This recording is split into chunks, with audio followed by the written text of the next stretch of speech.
Assalamu alaikum dear learners. It's our class 11th. In the previous video we discussed the federalism, and in the federal system we know that there are the division of powers between the governments at the central level as well as at the unit governments or at the state level or at the regional levels.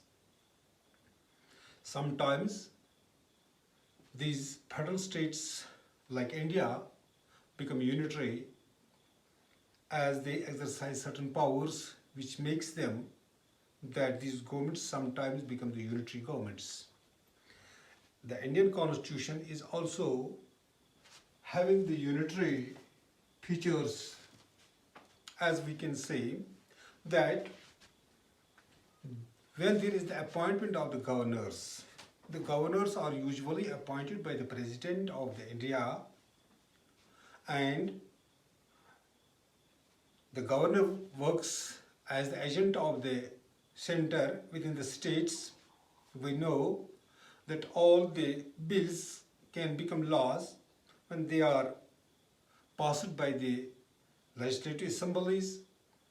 In some cases, when there are legislative councils, after getting the approval from both the houses, thereby it goes for the assent of the governor.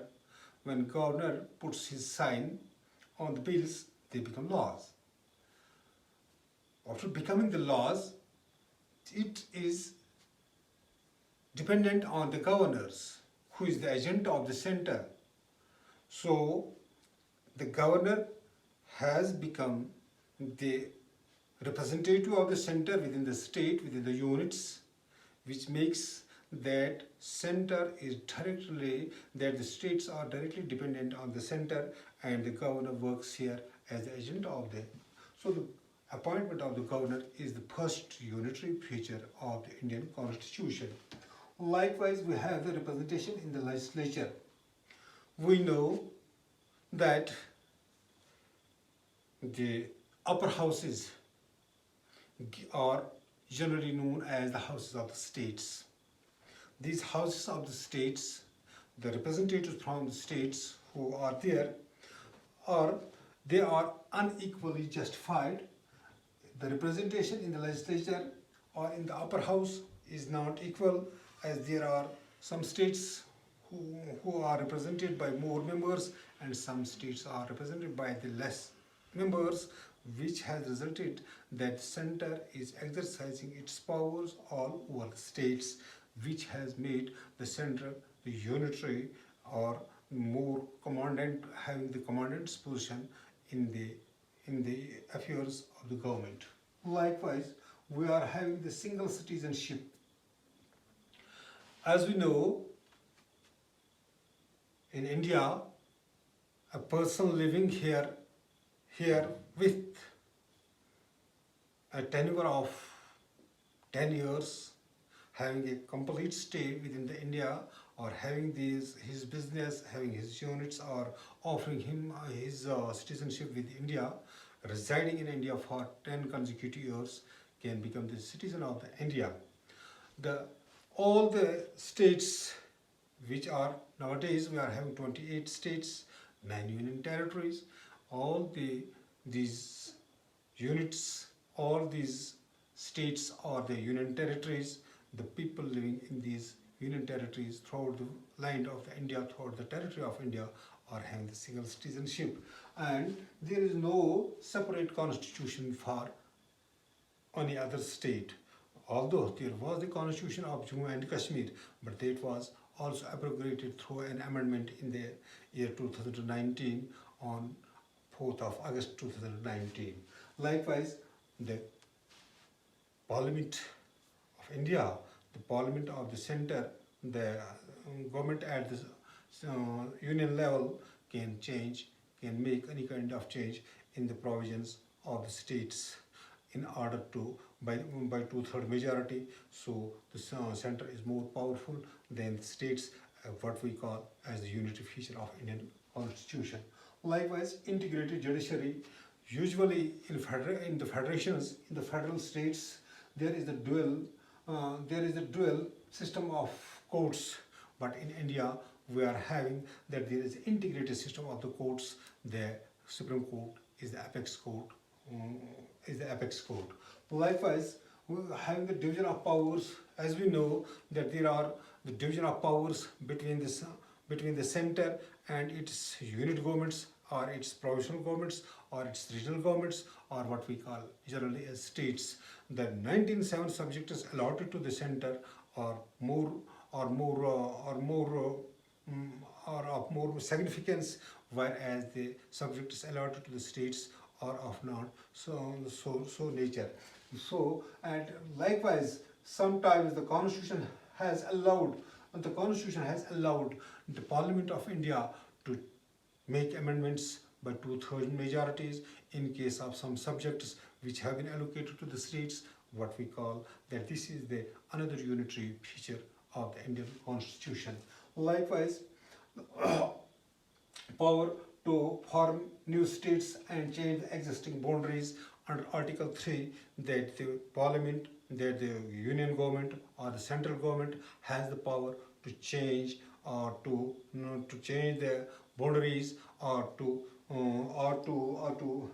carve new states out of the existing states in order to give people more and more representation within the center. So this power lies in the hands of the Parliament. This power lies in the hands of the legislature or Union Parliament. So what we call this is also another unitary feature of the Indian Constitution. Likewise, we have the emergency powers which are vested in the President of India. Under Article 352, he can declare the emergency whenever there is any kind of threat to the sovereignty of India. The President of India can pronounce the declaration of Article 352, or whenever there is internal strife, or there is any kind of revolt within the state, or external or internal, under Article 352, 356, or whenever there is the financial emergency, the President of India becomes the single person to rule all over the world, as such to rule all over the country, all over the states, all over the union territories, which makes him more powerful, and the state powers of the subjects lying in the hands of the states, or lying in the hands of the provincial or the regional governments get suspended, which makes the president more unitary, the federal more unitary. This is the another unitary feature of the Indian Constitution. And likewise, we can say here that how federations or how federalism can ensure the accommodation of the diversities. The diversities, as we know, in a federation, the federation generally we have seen that federalism ensures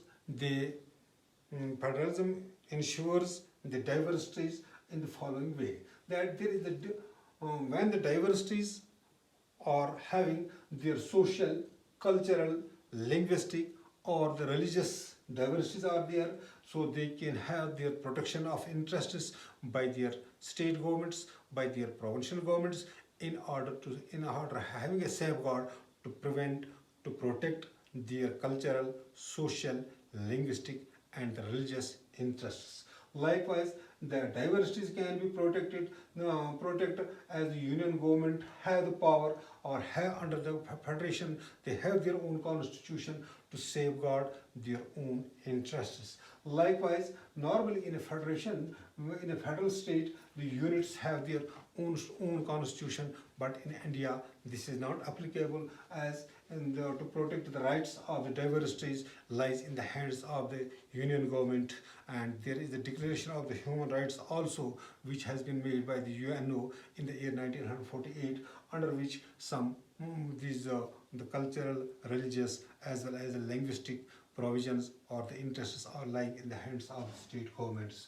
Likewise, there is in the units, they have the equal say in running the federal administration. Likewise, in USA, we have seen that all the federating states are having equal say in the powerful Senate of the US Congress. But in India, this is not applicable also. So, but in, the provisions are there that all the groups are representing in the legislature. They have their say. As such, they can make the safeguard of their diversical or diversities like languages, religious or other groups. This is all about today's topic. Have a nice day. Thank you very much.